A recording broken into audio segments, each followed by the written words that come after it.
So, is that the message? My next guest says that China is a good place for American companies to sell, but they needn't sell their souls in the process. Republican Congressman Cliff Stearns of Florida with me now. Congressman, it is amazing that, of course, Google is an international juggernaut, but it was willing to defy China and merrily danced on. What do you make of it?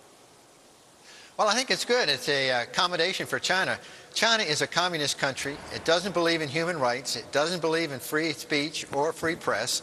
And I think the American companies over there should stand up and not sell their souls, as you mentioned, and do what Google did, because in the end, if enough of them do it, China won't continue to censor. And that's what ultimately we as Americans believe. We don't believe in censorship, so they're our ambassadors. They should be out there doing what Google's doing.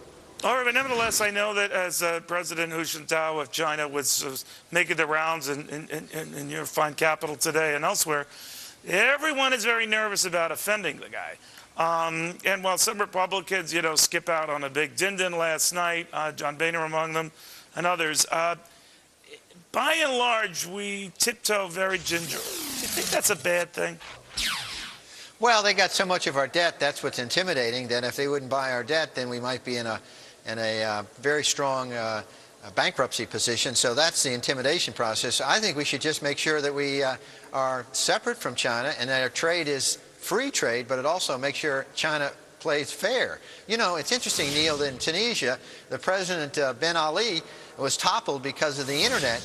And they tried to censor the internet in Tunisia. It didn't work out. They all went to Facebook, and lo and behold, the president had to leave after 26 years. Well, you're right, Congress. So that was the only technology that they didn't censor, because they thought Facebook, what's the deal with that? They didn't understand. They said, let that go. And that was the one thing they didn't check, I know, and I think a lot of people that are doing business in China, Americans, should protest if they try to censor the internet. And I just commend Google, and I would like to see more companies stand up to China. Obviously, because, in the end, we are a country of free people, and we want to see the people in China free and not under a communist rule.